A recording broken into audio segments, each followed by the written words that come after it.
All right, really quick, let's run through WebWork 8. So we have this discrete time dynamical system, and for me, I have x sub t plus 1 is equal to 4 times, and let's go ahead and just do this first problem. So if x sub t was equal to 3/4, then x sub t plus 1 will be equal to 4 times that number times 1 minus that same number. All right, we plug it in. And what is this? Well, here the 4's cancel, so we have 3. And 1 minus 3/4, that's just 1/4. So hey, what do you know? We get back 3/4. So the point is, what you put in, which was 3/4, is what you get out, which is 3/4, and that's what an equilibrium is. So my first blank is 3/4, and then my second blank is yes, because x sub t equals 3/4 is an equilibrium. Okay, so those are my first two blanks. All right, so now our updating function can be written like this, and I'm going to go ahead and distribute that 4x. So there it is, and if I take a derivative, well, that becomes 4 minus 8x, and so that's what will go in the third blank. So now we need to evaluate the derivative at the equilibrium. So what that means is I evaluate the derivative at 3/4. So 3/4. So I have 4 minus 8 times 3/4. And what is this? It's 4 minus 6, which is -2. Okay, so is this stable or unstable? I forget what part of your formula sheet that you're going to have for midterm 2 this is. I feel like it's section like 3.2 or something like that. But anyway, there's this thing called the stability theorem. And the stability theorem says if the absolute value of f prime at your equilibrium point, which they typically do an x star, but I'll just put down 3/4. Okay, so in our case, what is that number? It's 2, because I want the absolute value of what I got. Okay, so if that is bigger than 1, then that tells you that your equilibrium point, x star, which in our case was 3/4, is unstable. If it was less than 1, then that tells you that you're stable. And if it equals 1, it's inconclusive. But anyway, this last blank is unstable. Oops. Yeah, next problem. Okay, same idea, but a little bit easier of a function. All right, so first we need to find the equilibrium for the system. So the equilibrium is when x sub t plus 1 ends up being the same as x sub t. But, okay, this is not our updating function. This is just what we need to have happen. Our updating function is x sub t plus 1 is equal to 0.9 x sub t plus 1.6. And so you could use this equation to swap out x sub t plus 1 for x sub t. And so you could write it like this. X sub t is equal to 2.9 x sub t plus 1.6. And then solve for x sub t. The way that's taught in the textbook is you get rid of the subscripts. And they like to put a star up here to let you know, like, hey, this is an equilibrium. I don't care for the stars. So notice how these two equations are really saying the same relationship. And I'm just going to look at the bottom one because that's more like our textbook. And I'm going to solve for x. So I have x. I'm going to subtract this over. Minus 2.9x is equal to, and the 1.6 is left over. And we can clean this up. Because if you factor out the x, you have that, and that's not how you have to think of it, but, you know, whatever. There's equivalent ways of doing it. And what is this? This is 0.71x is equal to 1.6. So x is equal to 1.6 divided by 0.71. Okay, so whatever that number is, that's my equilibrium point. That's the first blank. All right, what is the updating rule? The updating rule is f of x is equal to 0.29x plus 1.6. All right, what's the derivative of the updating function? Well, f prime of x is equal to 0.29. It's just the slope. And notice, it does not matter what you plug in for x. You will get this as the output. So, in fact, if we plug in this number, 1.6 over 0.71, we'll still get 0.29. Importantly, the absolute value of 0.29, well, that's still 0.29, okay? That's less than 1, so we are stable. So those are the, that's the last blank there. All right, what's the next problem?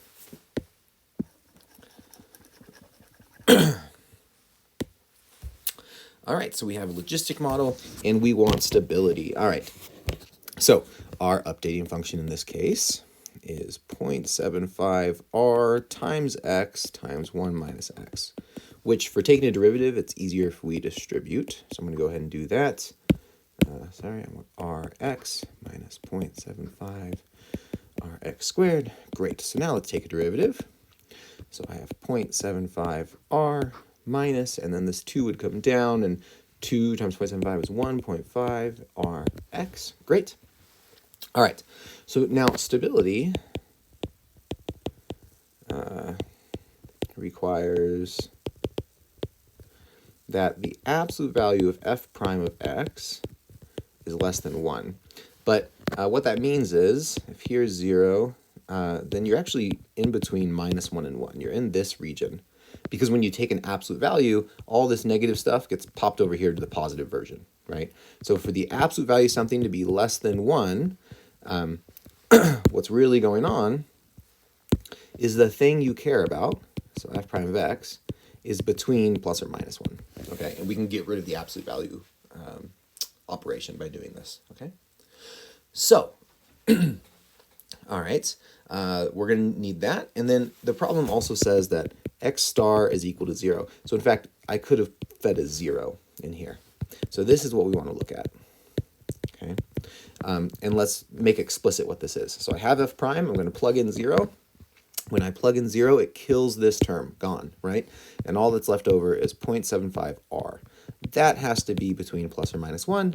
So if you solve for r, you just divide everything by 0.75, so 1 over 0.75 minus 1 over 0.75. And if you enter these as the two blanks, you'll get full credit. So that's it. All right, you can see the ones I did in class earlier this week or last week. Okay, so apparently x sub t equals 0 is an equilibrium, and you can check that by just plugging in x sub t. So we just checked that 0 divided by r plus 0 is in fact equal to 0. Yes, so when I plugged in 0, I got out 0. This is an equilibrium. Okay, and you can play the same game by plugging in 1 minus r plus, this is 1 minus the square root of r, but then it gets squared. So, you know, the square and the square root, they cancel. So I have this positive r and this negative r, and they're going to cancel, and you just get that. You just get exactly what you put in. So that's also an equilibrium point. Okay, fine, whatever. Our updating rule is written, but there it is. So if we take a derivative, this is the quotient rule. Quotient rule, whatever. I think it's 2.8 in your formula sheet, but you know, somewhere around there. It's in the upper right hand corner. Okay, so what do we do? I take the derivative of the top times the bottom, and I want to hit the whole bottom, okay, minus the derivative of the bottom times the top all over the bottom squared. Okay, so there it is.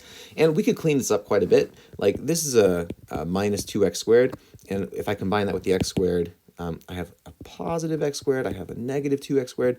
All that's left over, so I have r minus x squared. That would be my top. And on bottom, I'm actually just leave this as it is, x squared squared. Great, fine, whatever. So that's f prime. All right. All right, we want to guarantee that this equilibrium point is stable. So let's go ahead and look at f prime of the square root of 1 minus r. Okay, so what does that do? Well, look, every time we square this, it's really just 1 minus r. And notice everywhere that x appears, it's actually x squared, right?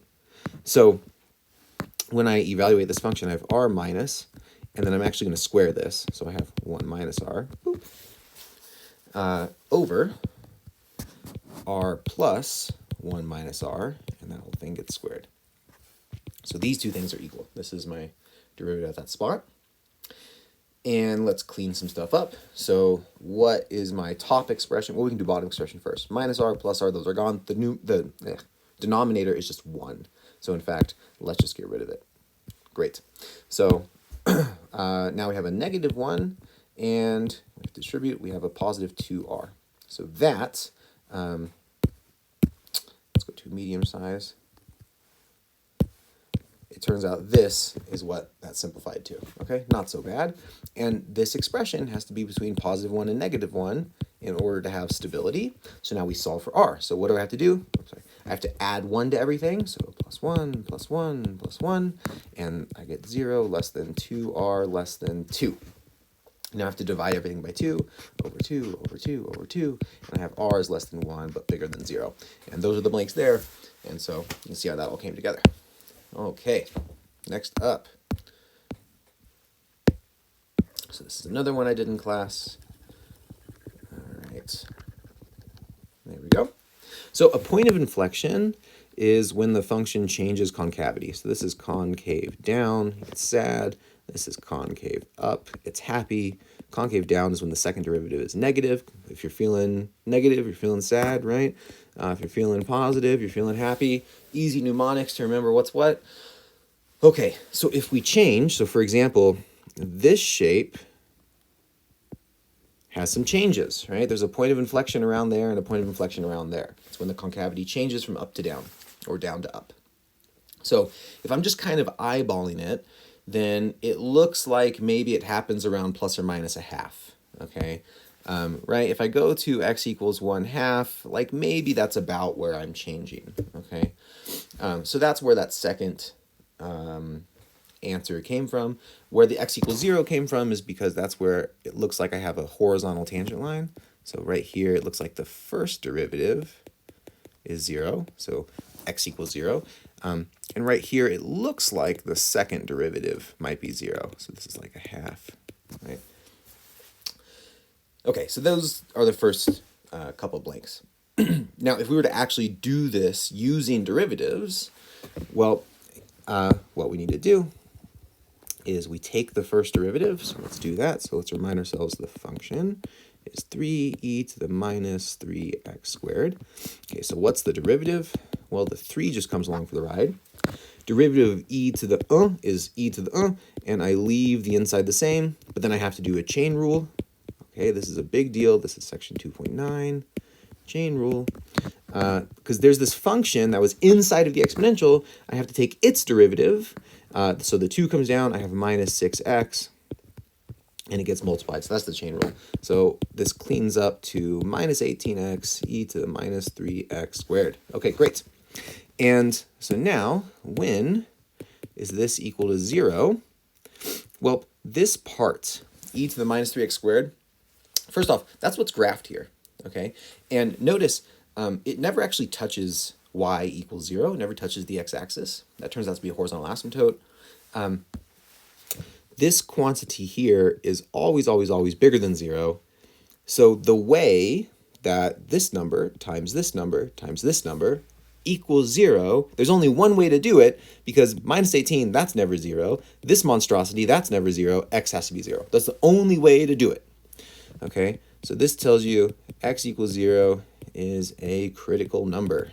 Okay, what does a critical number mean? It means that if you plug it into your derivative, okay, I plug it in my derivative, I'll either get 0 or undefined. Okay, all right, so that is this third blank, second from the bottom. All right, fine. Let's take another derivative.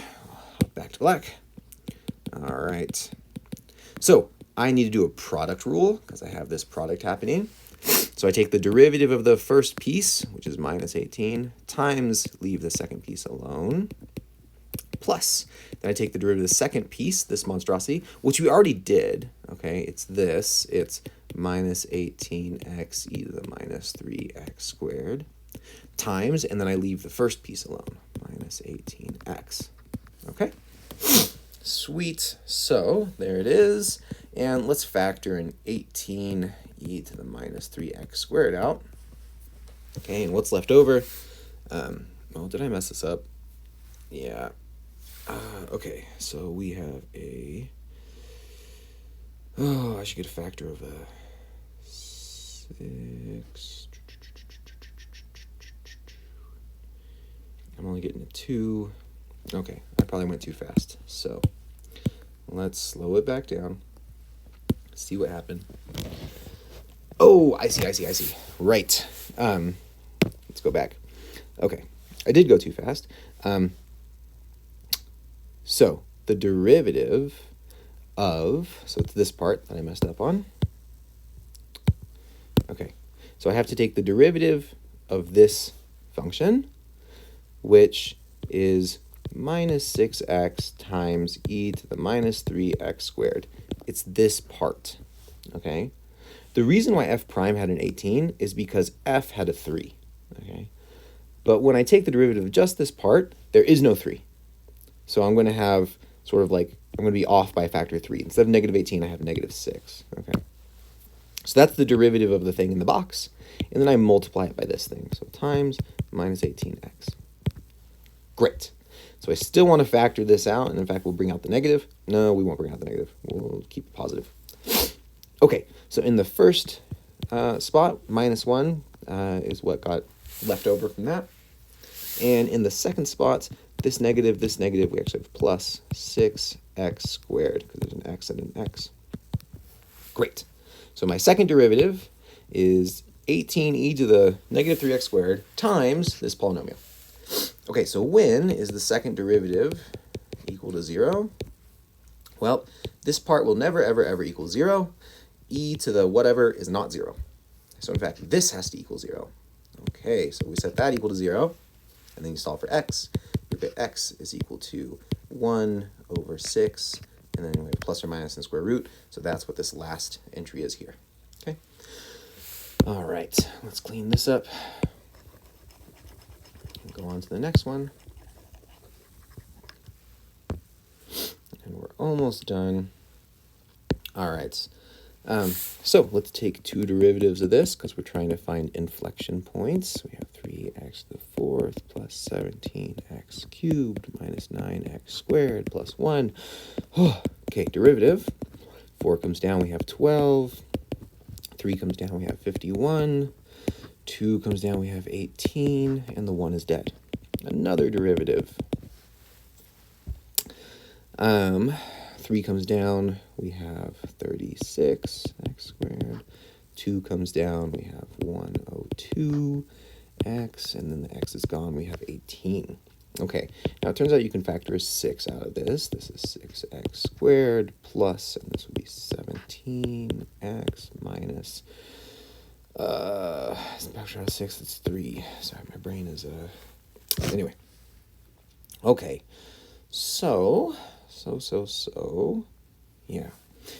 Now we can break this apart even more. 6 times, and it's going to be 6x with something, and then x with something else, and 6, I had better hit this 3, and, right, 6 times 3, so maybe plus 3 minus 1. Okay, cool. So now we have an 18x minus 1, that's how we'll get our 17. We have minus 1 with 3, we'll get negative 3. Okay, looks like it all checks out. Great. So we have this all factored. So now I'm going to set this equal to 0 and figure out, so okay, now x could be minus 3, that would kill that, or x could be 1, 6, and that would kill that, right?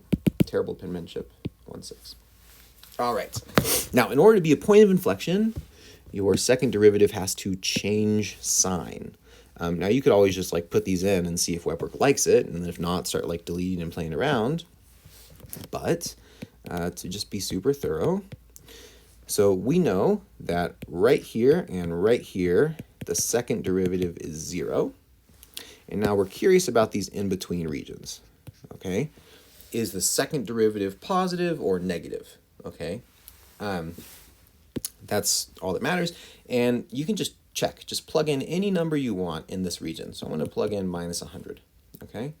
So if I plug minus 100 in for x, well, this term is negative, so I'd have a negative times, and then this term would be negative, a negative. A negative times a negative, that's a positive, right? So in fact, f double prime will be positive. Okay, we're going to be concave up in this region. You could play the same game here. I'm going to plug in 0. So I plug in 0, I plug in 0, and I'm going to get a negative, because plug in 0, 0 minus 1 is negative, times a positive. So that's negative. So f double prime here is negative. We are concave down. Okay. Same game over here. Plug in positive 100. Why not? So I plug it in, and I have a positive and a positive. So it looks like we're positive. We're concave up. Yes, we change concave up to concave down. This is a point of inflection. Concave down, concave up. This is a point of inflection. So I would just put those numbers in here. All right, this one, oh, fine. We'll actually take a peek. We'll talk about how to do it. Let's see if I just copy this image. Great. And paste. Great. All right. So The name of the game is to pick a curve, and typically the curve with the most squiggles is going to be f. Okay, as you take derivatives, you get less and less squiggles. So the blue curve has, 2 humps. The black curve also only seems to have 2 humps. And the green curve, it's very subtle, but it actually has 3 humps. And so we're going to guess that f is green. Okay? So that's our guess. And now what we do, so the humps are spots where if this is f, then in fact its tangent line is 0, so we would expect f prime to be 0 right there. So then we look with the leftover curves, which are blue and black. Does one of them touch 0 for this x value? Yes, the black one does, right? So now I'm thinking this black curve might be f prime. And in fact, it touches 0 at the other, hump on the green curve, and it seems to touch 0 at this other hump on the green curve, right? So we've got some good evidence to think that f prime is black.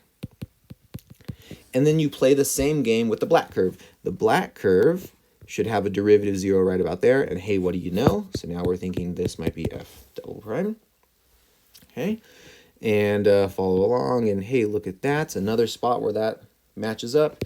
And so yes, it's true, f double prime is blue. Okay, so you can match those up, A, B, and C. I don't really care. Whatever. Let's go to the last one. Okay, which also, let's get rid of that. And now let's erase everything. Great. All right, so for me, f of t is t to the 1/3 times t plus 8. Great, let's take a derivative. This is one of the rare cases where I'm going to do the product rule instead of distributing and doing the power rule. Okay, derivative first is 1/3 t to the 2/3.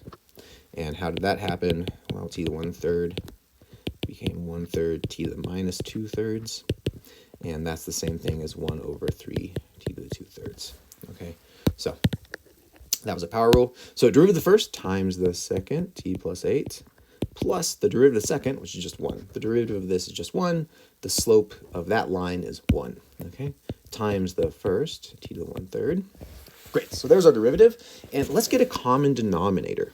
Okay, so notice the denominator in this first term is this monster. So that should be a 1/3, whatever. So to get a common denominator, I multiply and divide by that monster for this second term over here, right? Because if you multiply and divide by the same thing, that's really just 1. It's just dressed up in a costume. And multiplying by 1 doesn't change anything. But what does this look like now?